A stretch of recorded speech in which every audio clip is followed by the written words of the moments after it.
Hey gang, I'm back. You didn't even know I was gone, except that I told you last week that I went away with my family to the Smoky Mountains for a week. And by the way, we had a great time. Thanks for asking. We saw bears, wild turkeys, deer, raccoons, turtles, waterfalls, all kinds of beautiful natural stuff. Sadly, though, no rhinos. I think I need to plan a trip to the zoo sometime soon. Are zoos even open? I don't even know. I'll have to check that out. But it was a great time for us to get away and to reconnect as a family. I am so blessed with an awesome family. And also to replenish. I mean, that's really what vacations are all about, right?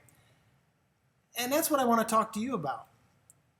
Replenishing your soul. The word replenish simply means to fill up again. And sometimes, and by sometimes I mean on a regular basis, we need to replenish our soul to fill up our emotional and physical, spiritual tank, so to speak.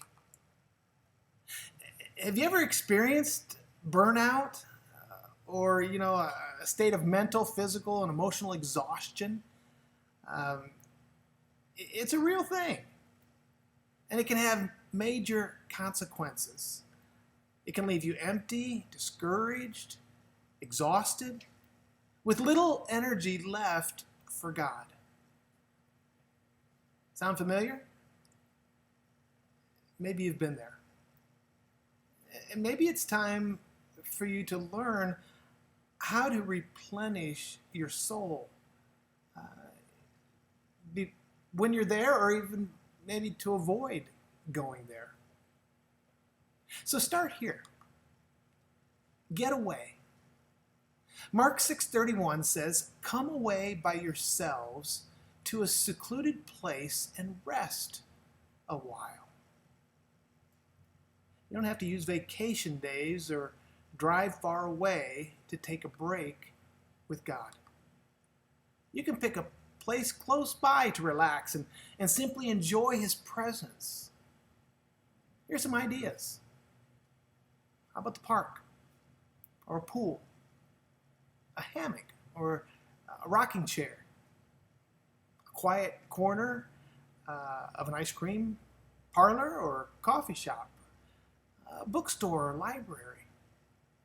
Or a spot by the water someplace? You might even bring some music or a journal. If you like to be active, try going on a hike or a bike ride, kayaking or canoeing. Take a one-person picnic someplace. Or spend some time gardening or painting. Replenishing starts by getting away, which doesn't have to mean a change in your physical location. As long as you're getting away from the daily stresses and pressures of life to spend time with God. Which brings me to my second point. Be still. Now that's going to be hard for some of you. It would have been hard for me as a teenager. But Psalm 46 verse 10 says, "Be still and know that I am God." Taking time to be still, it might be hard for you. And today, it's probably harder than ever. I mean, there are so many things that scream at us for our attention. We live in a fast-paced digital world. In the Bible, the prophet Elijah heard God in the form of a still, small voice. And if we don't intentionally take time to turn down life's noise and be still, we could miss God's quiet message to our hearts. Part of being still means taking a break from, the demands of work and school and other activities and focusing on God. And this is really what's at the heart of the fourth commandment. You know the 10 Commandments, right? And the fourth one is, remember the Sabbath day and keep it holy. You got it. God designed for us, gang, to take a break and to get away. He says, 6 days you shall do all your work, but the seventh day is a Sabbath. And I'm not even talking about going to church. I'm talking about intentionally setting aside 1 day a week to rest and worship and replenish. And so when you're finally able to get away and be still, then listen. Some good wisdom is found in Proverbs 1:5, which says, "A wise man will hear and increase in learning, and a man of understanding will acquire wise counsel." God often speaks to us in a still small voice. Other times, he sends maybe a meaningful message through a person or an experience at just the right moment. Yet worry and stress and, a growing to-do list, or maybe right now you've gotten a list from mom and dad, of things to do around the house during your summer break. All those things can clutter our minds, and they can keep us from listening. Make sure you're taking care of that to-do list, though, okay? But do you have ears for God's voice? Do you even wonder whether God still speaks? Let me share this story with you. There was a young man who had been to a Wednesday night Bible study. Boy, I'm missing our Wednesday night get-togethers. But the pastor who had been leading the Bible study had shared about listening to God and obeying the Lord's voice. And the young man couldn't help but wonder, does God still speak to people today? After the service, he went out with some friends for coffee and pie, and they discussed the message, and several different ones talked about how God had led them in different ways. It was about 10 o'clock when the young man started driving home. And sitting in his car, he just began to pray. God, if you still speak to people, speak to me. I'll listen. And I'll do my best to obey. And as he drove down the street of his town, he had the strangest thought. Stop and buy a gallon of milk. He shook his head and he said out loud, God, is that you? He didn't get a reply, so he started on home. But again, there was that thought. Buy a gallon of milk. The young man thought about Samuel and how he had recognized the voice of God, and how little Samuel ran to Eli. Okay, God, in case that's you, I'll buy the milk. It seemed like it was too hard of a test of obedience, and he could use the milk anyway. So he stopped and he purchased the gallon of milk, started off toward home. But as he passed 7th Street, he again felt the urge. Turn down that street. Now this was crazy, he thought. And he drove on past through the intersection. But again, he felt that he should turn down 7th Street. And so at the next intersection, he turned back and he headed down 7th. Half jokingly, he said out loud, "Okay, God, I will." He drove several blocks when suddenly he felt like he should stop. And so he pulled over to the curb and he looked around. He was basically in a semi-commercial area of town. It wasn't the best, but it wasn't the worst of neighborhoods either. The businesses were closed. Most of the houses looked dark, like the people were already in bed. Again, he sensed something. Go and give the milk to the people in the house across the street. The young man looked at the house, and it was dark, and it looked like the people were either gone or they were already asleep. And He started to open the door, and then he sat back in his car seat. Lord, he said, this is insane.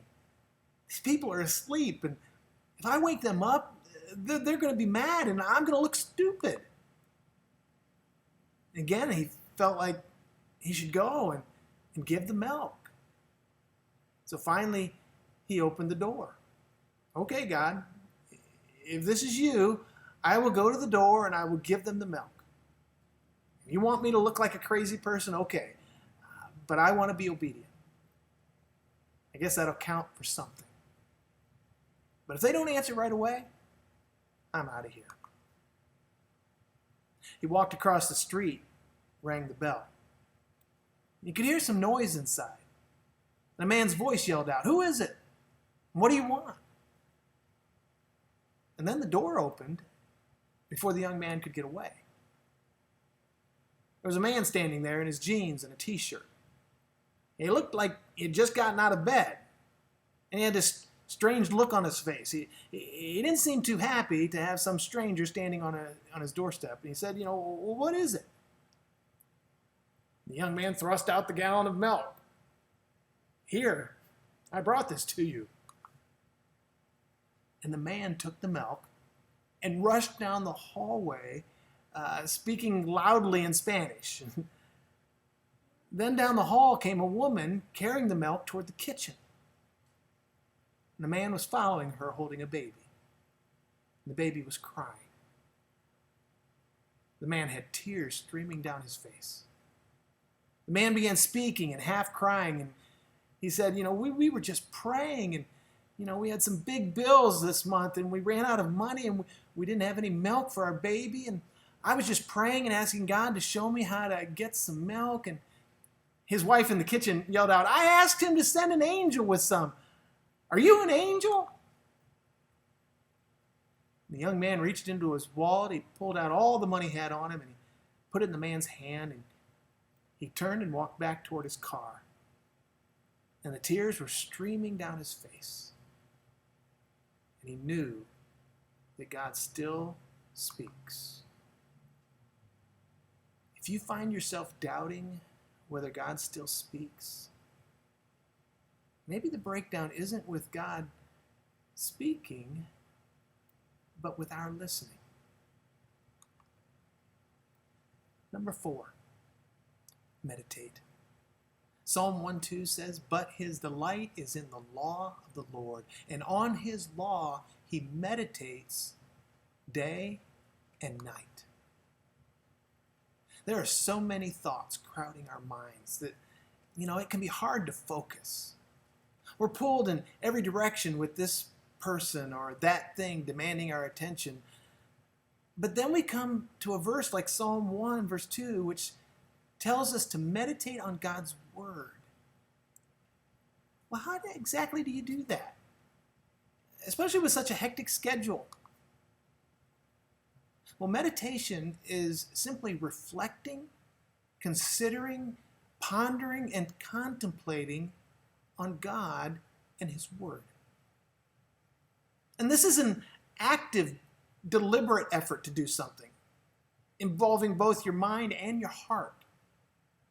And then to follow this with action. Meditation is learning to think of God even in the business of life. The Apostle Paul concludes his letter to the believers in Philippi saying, "Finally, brothers and sisters, whatever is true, whatever is noble, whatever is right, whatever is pure, whatever is lovely, whatever is admirable, if anything is excellent or praiseworthy, think about such things." I want to challenge you to spend some time this week just meditating on that verse. And see if God doesn't speak to you or reveal something to you or even prompt you to do something in light of it. Finally, I want to encourage you to be present. In Luke 10, Jesus said to Martha, "Martha, Martha, You are anxious and troubled about many things, but one thing is necessary. Mary has chosen the good portion, which will not be taken away from her. Do you find yourself going through the motions or so frazzled or even upset that you can't really enjoy a special moment? Well, as the story of Mary and Martha reminds us, and in Luke 10 reveals that we can't afford to be so busy or distracted that we fail to hear God's voice or to experience his presence or honor his goodness. Serving Jesus is good, and you should do that whenever you get a chance. But Mary chose the better thing. Mary chose to be in the presence of Jesus. And I hope that you will make that same choice in your life. Well, gang, thanks for listening. And don't forget, I love you.